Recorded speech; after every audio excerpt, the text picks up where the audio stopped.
Hey, this is Jasmine again, and what I have here is a character that I dressed up in Daz. I got the avatar itself from Daz, and then I built the clothing for it. This is not textured, obviously. This is just the meshes.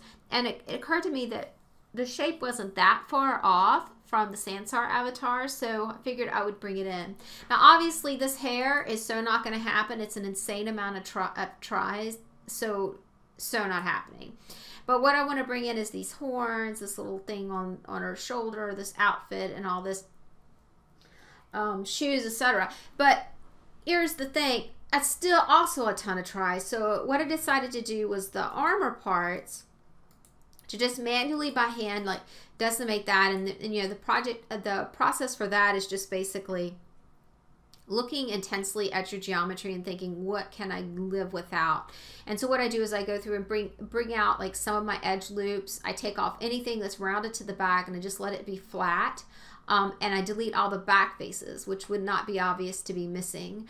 And that's just a long process. That's just something that you kind of muddle through. I could maybe do a tutorial decimating something by hand sometime. I could use the decimation modifier. If I do that and then go to try to move it around, it's really hard to manipulate the vertices if they're not like in quads to make this fit to the Sansar avatar. So if I did that, then I would just pull it directly over how it is now and then decimate it after. But instead, you know, I decimated it and I decided to manipulate the mesh after that to leave it in quads. I don't know, just I like quads. Could be OCD, but it's also that I think it shades a good bit better. So what I'm going to do is, so we're going to do part of this is going to be Marvelous Designer and part of this is going to be rigged meshes. The way it works specifically in Sansar is that Marvelous Designer does not have a try count limit where everything else does. So in game engines, like regular game engines, like if you're building for Unity, Unreal, something like that, the bottom line is just try count. So I would probably manually decimate that outfit too. But given how Sansar works, I look at it and I think, okay, what on this could just be done in Marvelous Designer and save me a lot of time and effort. And so I've decided, you know, basically the clothing part and the arm covers will be done in Marvelous Designer, and then all of the armor and the boots, helmets, and stuff will be done in traditional mesh rigged. So how I decimated that, basically, like I said, I pulled everything off the back and everything that wasn't useful, like all the backs to these buckles, like basically they're flat on the back and rounded on the front. So anything that nobody's gonna see, you pull off.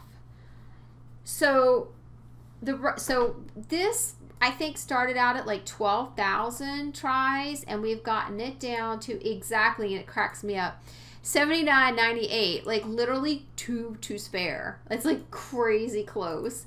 The boots I did a good bit better on, got them down to like 6,600, even with buckles, so go me.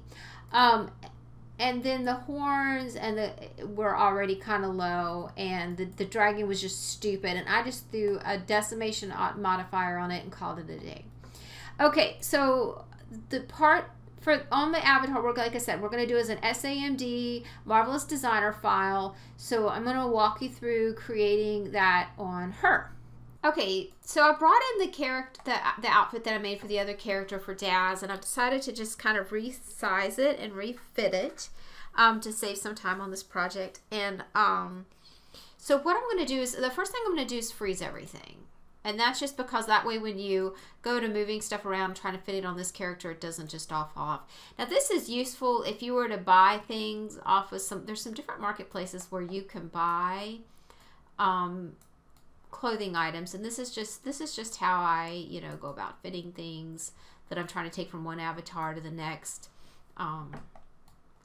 It just makes it go a lot faster. So what I do is oh my goodness, okay, I pull all this out so that's behind her. You just try to, basically what you try to do is to line it up so that it will not go crazy when you simulate it, because that's the main thing, is that these things like to go crazy when you simulate them. Now we're going to try this, but we may end up having to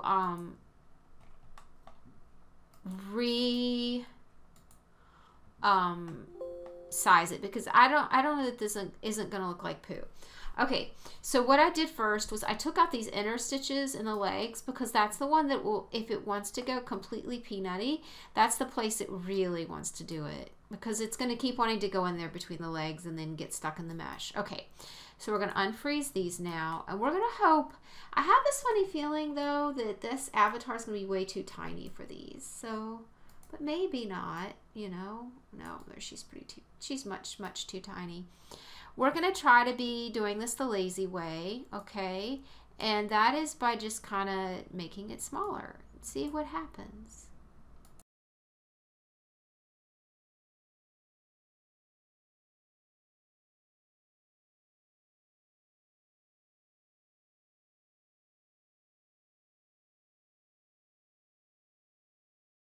This avatar is just a little bit sticky, isn't it?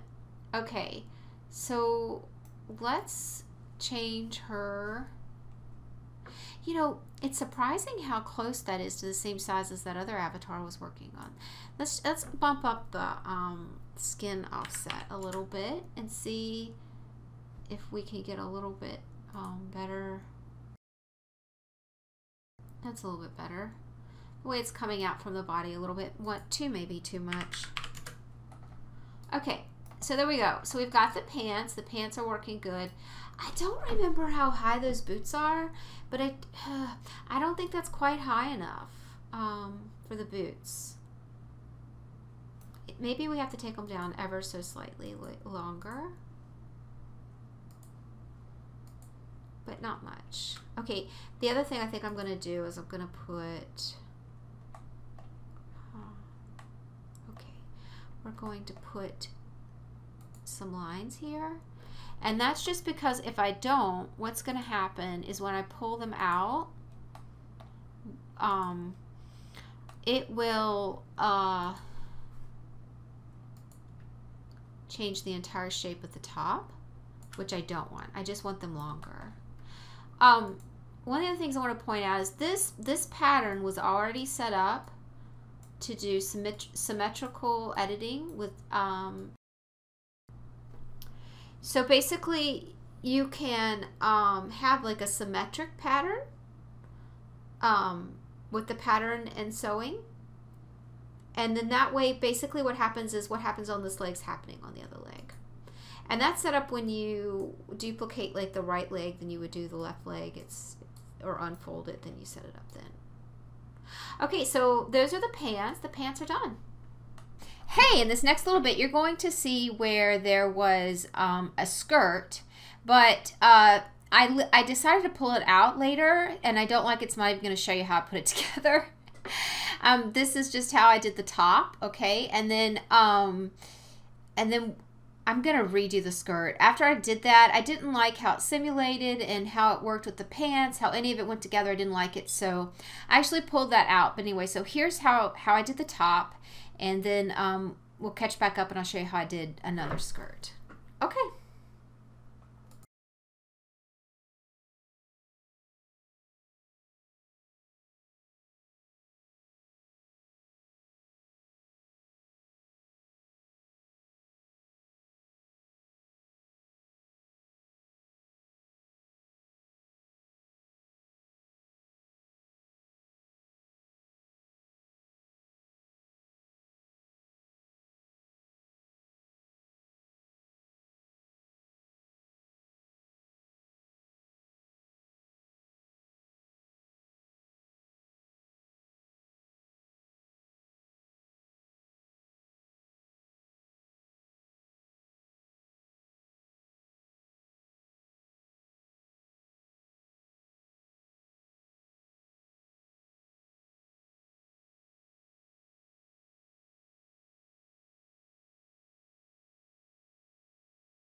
Okay, so part of the process is missing here just a little bit. I flipped the normals on the inner band on the pants, and it caused some glitching, so I had to go back and flip it back.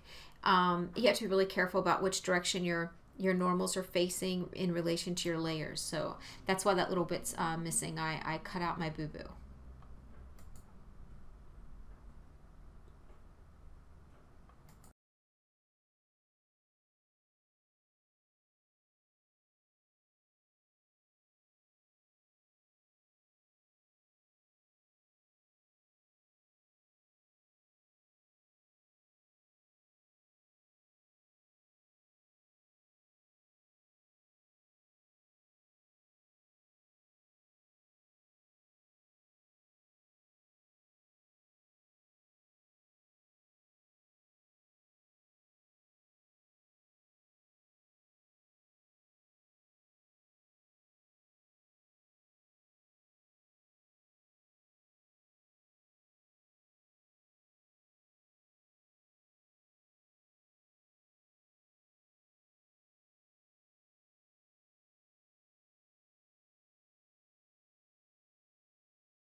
Okay, so that is pretty much what I decided to go with, and the UV.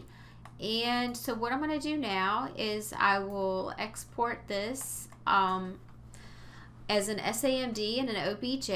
I think I actually did that on there, but we'll just we'll do it again just in case. File and then export OBJ, and we're going to take that to the outfit one.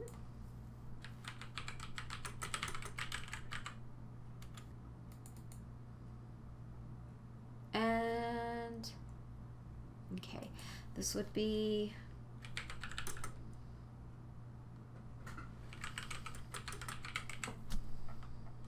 all right, and so that is our SAMD to texture, and we want to make sure that we have the right UV, and I guess that's it.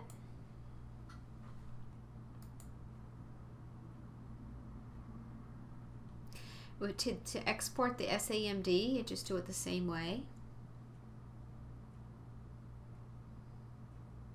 And this is, I tested it earlier to make sure that it was working right. Okay. We want to go ahead. I'm going to put 2048 and 2048, but honestly, like you're gonna be making textures for it anyway, so it really doesn't matter. All right, I guess that's it.